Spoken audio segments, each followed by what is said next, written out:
Hey there, Flunkie Force. KABAM! It's Game Flunkie. Today's the other new addition to the channel. It's called Newsday, or Gaming Newsday, or Game Flunkie's Awesome Freaking News. That actually might be the name of the playlist. Okay, well then. Anyway, today's Newsday.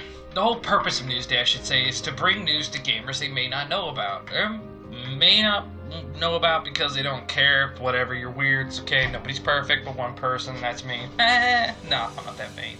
Anyway, it's to bring information and news about the gaming world that revolves around us and how, in some ways, it could affect maybe more than one person. In such case, this particular news article that I found on Polygon. And, quote for quote, the title says, CSGO League suspended after player revolt. Small caption, it says, ownership signals to players that they have power when they organize. Alright, so I'll go into detail. Essentially, it looks like CSGO teams in particular are having issues with this organization. So, if you don't know, CSGO is Counter-Strike Go. It is a first-person shooter that has been around for a very long time, and now is a major keystone in the esports genre, or the esports field, I should say.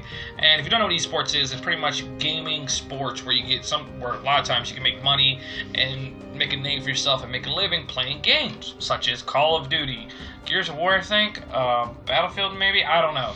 But essentially esports is where players can make their way, just kind of like football players and NBA players. Simply, it's a league for gamers. Okay, so basically skimming over for what I've read so far, the PAA, which is hold on, let me basically read the first sentence, basically. Let's explain to everyone. After publicly expressing distrust in their management, the Counter-Strike Global Offensive Players and the Professional Esports Association, PEA, have voted not to compete in the league. Oh wow, it was just founded this past September by Team Solo Mid, Cloud9, Team Liquid, Counter Logic Gaming, Immortals, NRG Esports, and Complexity Gaming. The stated goal of the league was to allow both players and owners to receive 50% share of profits, as well as a suite of financial benefits in service to players, including retirement, investment planning, and health insurance, and more. In late December, veteran esports player Sir Scott Smith had published an open letter stating the players had questioned the integrity of the ownership of all ownership of these teams. As the elected representative of the 25 PEA players, Smith called out the league and Commissioner Katz for leading efforts to disfranchise players. Their ultimate goal, Smith said, was to force them out of the ESL Pro League, currently the most lucrative international venue for competitive CSGO play, against their will. Basically, it goes on to saying we might be a point where esports as an industry is now just too big for trust alone to be reasonably protect everyone's interests. Which from a business standpoint, and I think this is something that's going to become more and more of an issue as we progress and as such things as esports gets bigger and bigger, is that we come to a point now where you kind of stated it. There's no more like trust by shake of hand, meaning if I shake your hand, I give you my word. It's a business aspect, and at the end of the day, it may not even be a trust issue. It may just simply be, okay, we are a business and we have to make money ourselves, so maybe along those lines there's an issue. Another thing, though, I think I want to state as far as opinion on this, CSGO has taken a couple hits last year, especially with the lottery companies and stuff like that, so I really don't like seeing this kind of stuff because I know a lot of good gamers, a lot of good people make decent money off of this, especially if they're doing YouTube and Twitch. But the thing about esports, though, getting to that by itself, though, is if these guys feel like they're not getting their fair share and they feel like they're not getting their part of what they're supposed to because they brought in a certain amount of revenue, then they have every right to stand up and say, hey, listen, this isn't right what you're doing. We have a right to say so. We need to sit down, come to the table, and discuss it. Because if this is the case, and pretty much is what they're saying, we're not going to be a part of this. And I think another thing they're kind of like mentioning before, as I said previous, is that as you get bigger and bigger with these companies and these leagues, it gets harder and harder to adjudicate responsibility and such things as funds and along with other things. But the issue right now is, and I said before, they don't feel like they're getting what they're entitled to, which they might as well have. Because I know a couple of these big names have really changed the landscape of esports in the last 5-6 years. So, yeah, I think a lot of them have been owed their due. So, it's going to be interesting to see how this plays out. But the thing, though, they have to bear in mind, I hope these teams do, that this is strictly a business. You know, they got to spend money to make money. See, to compete in the ESL Pro League over the Professional Esports Association, a league founded, owned, and operated by their own teams, by the team owners. Okay, well, so they decided not to compete. Is that what they're saying?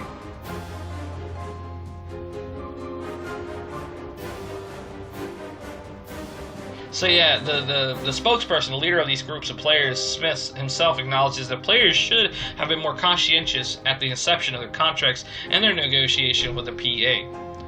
So, I mean, that's true, because it isn't like 10 years ago where it was just a bunch of kids getting together and competing for money.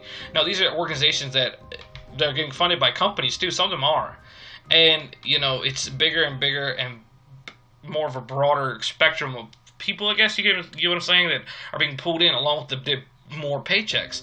And these contracts, a lot of these, and that's what you're doing with your contracts.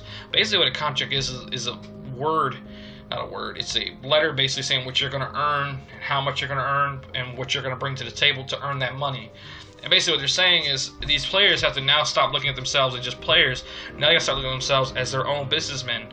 And maybe some of them do. But I think they have to start being more responsible in the sense that they'll be aware that this is not just a game they're playing anymore. This is a livelihood that involves, people who are paying to watch, paying for product, paying all these different things. So when they pay you and you sign this contract, just be aware of the responsibility and the weight and the burden that's upon your shoulders. Now, again, if all these things fall into place and you're still not getting your dues for what you earned, then yeah, you have every right to stand up and say something. But I think, and this goes for anyone, if you decide to get into this, be aware that esports has expanded and become this massive thing. Alright, you're going to be treated, if not already, will be treated as like a football league. Think about it for a second, how serious NFL's contracts are, or NBA's, or hockey, NHL. The contracts is a very serious thing, because they bind you, it's legal binding. And a lot of times, if you don't know what you're doing, you don't understand the wording, or if you sign something and you have no idea or you didn't read it, it's fine, just gaming, you can be gypped out of what you're owed. And I think this is going to become a bigger and bigger issue if the PAA and the CSGO and the ESL Pro League do not get on top of this. This could become a bigger issue, because as esports and gaming in general as a culture expands, things like such as this need to be held better and have a better system and better, put together. If not, it's just going to fall apart or be a whole mishmash of lawsuits and contract breaking. Because, honest to God, no matter if you sign a contract, unless the contract tells you to shoot somebody or tie someone to a tree and beat them half to death, a lot of times you're bound to that contract. Unless there's something completely irrevocable. That you, there we go. There's the words tonight, kids. Unless it's something you completely cannot do without. Then you can kind of fight it, but so. So basically it says at the end of all this, it said the future of PA, well, hold on. Alright, so nevertheless, Smith takes the opportunity to lash out at what he sees as manipulative practices of individual team owners. Does a player being naive completely justify his team owner using potentially disingenuous negotiation tactics? Smith asks. Who's on the worst end of the negotiating table? The guy that has the hidden agenda, or the guy that decides to trust what the other guy is saying? That's where I think lawyers should be involved. When you're this big and you're making teams and leagues for something that pays out a lot of money, I think you do need a lawyer to sit down and discuss these contracts, because ultimately it's your future on the line. In closing, the future of the PEA is unknown. They have claimed the oversaturation of CSGO tournaments makes the space less lucrative than it might otherwise be. In the statement issued today, they put it very plainly. Operating in a third prominent online league featuring many of the same teams turn out not to be a financially viable business model. So, we'll know more in the future, but like I said, these guys have to sit down with lawyers. Is what they're going to need to do. They need to really just take a step back and just look at this and be like, all right, this is what we need to do. Legally, I think that's what they need to do. It's the most mature thing on the table is to sit down and say, all right, you know what? I have a lawyer here. You can go over the contract with me. We're going to barter. That's what football players do with their agents. They barter. They haggle. They just earn more money for what they've done. And I think they have every right for that.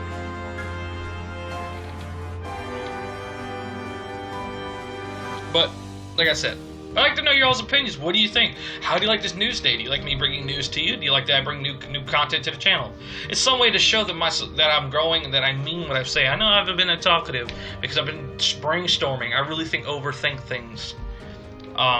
But like I said, though, I hope you guys enjoyed. I hope you like it. I will be doing more, especially more game trailer reacts, more Let's Plays, and definitely more, hopefully, I know I was going to add something for, I can't believe we made it past production, but I have been dealing with some family issues, so other than that, I hope you guys enjoy. See you next time. KABAM, as always. This is Game Flunky signing off. Thanks for watching.